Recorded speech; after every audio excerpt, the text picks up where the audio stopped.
Usafi wa mazingira ni jukumu la kila mmoja na kulinda mazingira ni jukumu la kila mwananchi. Je, wananchi wa manispaa ya Singida wanasemaje juu ya hali ya usafi katika mitaa yao mbalimbali? Kwa hali ya usafi Singida, mimi nafikiri wajitahidi sana. Sababu gani?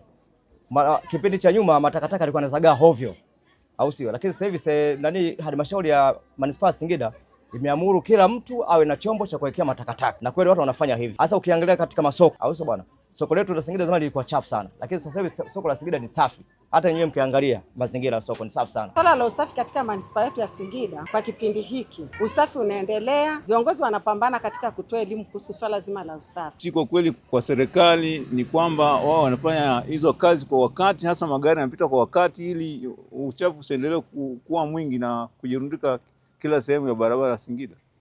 Kwenye mafanikio hapakosi changamoto. Je, nini kinakwamisha hali ya usafi isifike 100%? Changamoto tuliokuwa nao, tulikuwa tunahitaji kwamba mzabuni wetu ambaye anashughulika na swala la usafi aongeze nguvu, kwa sababu uzalishaji ni mkubwa wa taka kuliko uzoaji wa taka. Kwamba serikali ije tufanyie mazingira, mitaro yetu isafishwe, ikae salama. Uchafu unakuwa na madhara mengi, unaweza kupata magonjwa limbukizi, hasa kama vile kipindupindu. Kwa watoto kucheza eneo kama hilo inakuwa ni sio sahihi kabisa. Kwa upande wa uongozi wa manispaa ya Singida unaosimamia masuala ya mazingira, unasemaje kuhusiana na usafi wa mazingira? Je, imefika 1% ngapi? Katika manispaa yetu ya Singida hali ya usafi sio mbaya, lakini sio nzuri sana, kwa maana ya kwamba hatujaweza kufanya kwa 100%.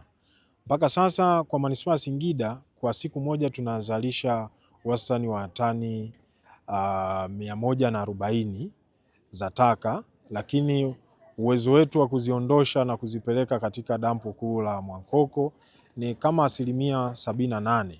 Kwa hiyo utaweza kuona kuna asilimia kadhaa za taka bado zinabaki mtaani. Shida ni ipi inayofanya wasifikie kilele cha mafanikio? Ya uhaba wa vifaa, ndio maana tunashindwa kufikia 100%.